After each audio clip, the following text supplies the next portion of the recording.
sih seperti apa inovasi dan juga manajemen risiko yang sudah disiapkan Adira Insurance di tengah kasus COVID-19 di tanah air yang sampai hari ini juga masih terus memecah rekor?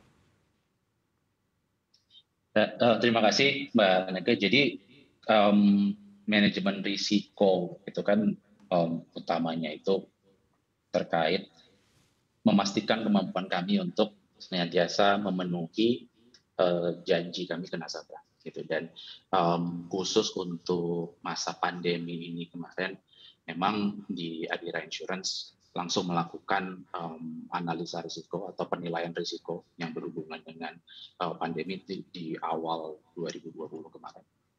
Dan diidentifikasi beberapa risiko dan tentu saja pada saat itu kami mengidentifikasi kalau salah satu yang paling penting untuk dijaga adalah kesehatan dan keselamatan dari karyawan kami. Karena itu adalah inti dari kemampuan kami untuk memenuhi janji kami kepada nasabah. Di awal pandemi kami melakukan setelah melakukan penilaian risiko komprehensif itu dan setelah melakukan identifikasi itu, perusahaan mengimplementasikan work from home. Kami pada saat itu tidak sampai 15% dari kapasitas kantor diminimalisasi dan menerapkan protokol-protokol kesehatan yang ketat di lingkungan kantor. Dan hal ini dibarengi dengan proses monitoring SLA yang ketat untuk memastikan bahwa layanan kami tidak terdampak negatif. Hal ini bisa dilakukan didukung dengan rangka manajemen risiko yang terstruktur dan yang sudah baik, termasuk dalam hal manajemen krisis dan manajemen keberlanjutan bisnis atau business continuity. Jadi ini juga sesuatu yang penting dan seringkali tidak menjadi prioritas gitu, karena dalam kondisi normal nggak banyak yang memikirkan tentang krisis atau keberlanjutan bisnis. Tapi di Adira Insurance memang dengan juga pembelajaran dari Zurich Group yang adalah perusahaan induk kami telah menerapkan berbagai framework untuk memastikan keberlanjutan bisnis ini. Dan hal ini juga dibantu dan didukung oleh pengalaman Adira Insurance sendiri yang sudah memulai evolusi pelayanan digital itu sejak tahun 2013. Dan kami juga sudah mulai melakukan operasional, mulai bertransisi ke operasional berbasis remote working atau working at home itu sejak 2 tahun sebelum pandemi. Jadi yang pada saat kami kita semua sama-sama mengalami krisis pandemi ini, kami sudah memiliki fondasi yang cukup kuat untuk kemudian dibangun dan di scale up ke karyawan secara keseluruhan. Tentu saja dalam penerapannya tetap mengikuti ketentuan yang berlaku, gitu, baik dari ketentuan tentang protokol kesehatan maupun ketentuan tentang manajemen risiko itu sendiri. Baik. Ya, Pak Musi, kalau berbicara tentang manajemen risiko di tengah pandemi, begitu, apakah Adira Insurance saat ini justru lebih selektif lagi terhadap permintaan asuransi ataupun pengajuan klaim dari pemegang polis asuransi segmen korporasi? Oke, jadi untuk pengajuan asuransi dan klaim bisa dikatakan tidak ada perubahan ya, Mbak. Jadi di satu sisi untuk pengajuan asuransi kami memiliki internal guidance atau risk appetite kami untuk sebagai basis untuk underwriting atau memilih risiko atau menerima risiko yang akan diasuransikan. Dan itu guideline itu tetap diikuti, dipatuhi, dan itu menjadi panduan utama kami. Hal ini tentu saja bisa berubah sesuai dengan kondisi bisnis, tapi sepanjang masa pandemi ini kami belum melakukan perubahan yang spesifik karena pandemi. Jadi itu untuk akseptasi risiko itu tuh kira-kira seperti itu. Untuk pembayaran klaim kami tidak melakukan perubahan prinsip apapun dalam pembayaran klaim kami. Jadi semua itu kembali ke komitmen kami seperti tertuang dalam dokumen polis asuransi itu. Dan itu yang tetap kami pegang teguh gitu untuk because at the end of the day we want to be there gitu for the customer pada saat kita dibutuhkan, dan itu yang tetap dijalankan, jadi tidak ada perubahan di sana. Baik, Pak Musi, ini kalau kita mendengar pengakuan dari OJK, ini katanya permintaan asuransi kredit dan juga asuransi kesehatan selama pandemi ini sebenarnya masih cukup baik begitu. Tapi kalau di Adira Insurance seperti apa realisasinya? Dan di sisi lain, apakah juga Adira Insurance sudah mempersiapkan kalau suatu hari ini dia dua asuransi ini tiba-tiba klaimnya melonjak tinggi? Oke, baik. Jadi kita melihat data yang sama, betul sekali. Mbak Nake, memang data dari OJK dan AUI menunjukkan bahwa ada peningkatan ya, baik di sisi premi, tapi juga dibarengi sedikit dengan peningkatan di sisi klaim untuk asuransi kesehatan dan asuransi kredit. Khusus untuk asuransi kredit, saat ini belum menjadi bagian besar dari strategi kami. Jadi tidak banyak exposure asuransi kredit yang kami miliki untuk saat ini, banyak ya.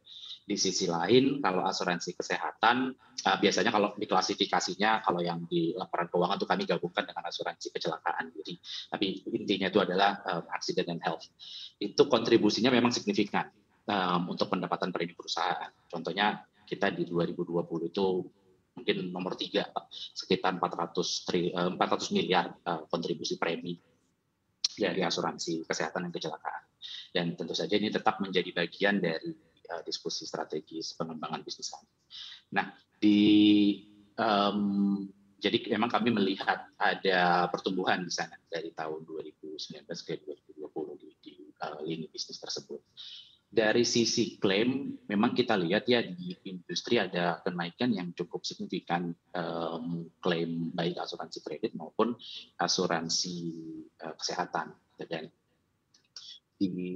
tapi di perusahaan, di asuransi Adira Insurance, kondisinya agak sedikit berbeda.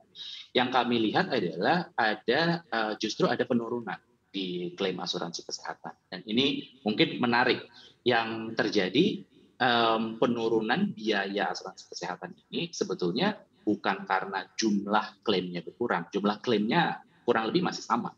Bahkan ada kecenderungan naik di waktu-waktu tertentu. Tapi yang terjadi adalah pergerakan atau pergeseran dari klaim di rumah sakit rawat jalan konvensional itu bergerak ke penggunaan telemedicine. Dan ini juga kami melihat kenaikan signifikan dari penggunaan jasa telemedicine mitra kami Halodoc itu yang menyebabkan secara keseluruhan biaya klaimnya menurun.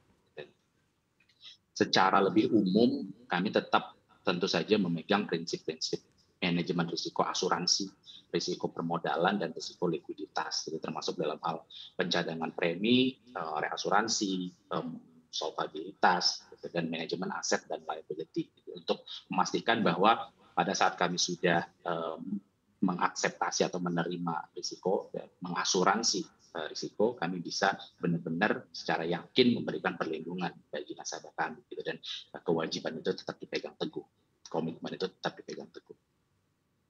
Baik, kalau kita melihat kondisi saat ini perkembangan teknologi dan juga akselerasi digital ini menjadi kunci begitu di tengah pandemi, termasuk juga di perusahaan-perusahaan asuransi. Kalau Adira Insurance sendiri memandangnya seperti apa? Apakah ini juga sangat berkorelasi sekali dengan prospek pengembangan big data dan juga penguatan aspek mitigasi risiko? Oke, ini menarik sekali. Jadi tentu saja big data itu sekarang jadi perbincangan di mana-mana. Ya, jadi di aspek bisnis manapun, di segmen bisnis manapun, ada perbincangan relevan terkait penggunaan data dan big data untuk improve business further. Untuk kami, di satu sisi, sebelum saya ke manajemen risikonya ya, di satu sisi big data ini dilihat sebagai enabler untuk kita bisa lebih dekat ke customer. Karena dengan kita bisa mengerti lebih baik lagi customer kita itu seperti apa, kebutuhannya itu seperti apa yang penting buat customer kita, apa sih yang apa value dari customer kita, itu apa yang mereka hargai, itu apa yang penting. Nah, itu yang pengembangan di arah sana itu akan memungkinkan kita semakin dekat ke customer-nya kita. Dan dengan kita semakin dekat ke customer kita lebih bisa memberikan solusi yang relevan untuk customer kita dan memberikan layanan yang memang sesuai dengan harapan dan preferensi dari customer kita. Jadi satu aspek di bagian depannya. Nah, kalau di bagian belakangnya, misalnya istilahnya di back office, di risk management, di manajemen risikonya, ada dua aspek besar paling tidak. Yang pertama itu aspek dari penggunaan analisa big data itu sendiri. Jadi dalam hal ini Adira Insurance tentu saja berinvestasi untuk membangun capability analisa data yang akan mendukung strategi bisnisnya. Dan tentu saja dari segi yang kedekatan terhadap nasabah, itu satu bagian. Di bagian lain, di manajemen risiko juga akan ada teknologi yang memungkinkan kita untuk menganalisa data itu dengan lebih baik. Jadi insight generation terkait dari manajemen risiko ini akan memungkinkan identifikasi risiko yang lebih baik, memungkinkan data dan informasi yang juga lebih relevan ke manajemen, dan sebagai hasilnya akan memungkinkan pengambilan keputusan terkait mitigasi risiko yang lebih baik. Itu satu aspek. Aspek lainnya, dengan adanya tambahan lapisan, bisa dikatakan ya tambahan lapisan kompleksitas gitu, karena kita yang tadinya aktivitas mungkin 5-10 tahun yang lalu tidak terlalu bersinggungan dengan yang namanya analisa data. Saat ini kita berhadapan dengan data yang sangat besar. Gitu. Jadi ada proses-proses bisnis yang baru terkait hal ini yang juga memiliki potensi risiko tersendiri. Gitu. Ini harus dimengerti. Dan ini juga mengharuskan kita melakukan penerapan standar manajemen risiko terkait terutama keamanan informasi dan perlindungan data yang baik. Nah, dalam kedua aspek ini, di satu sisi tadi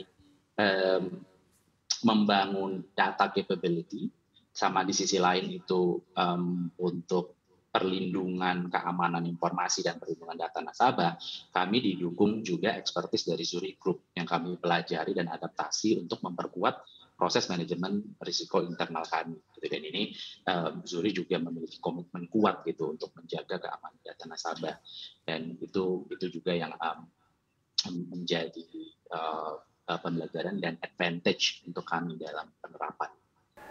Jangan lupa untuk menginstal aplikasi CNBC Indonesia yang tersedia di App Store dan Play Store untuk terus mengikuti perkembangan berita ekonomi dan bisnis terkini.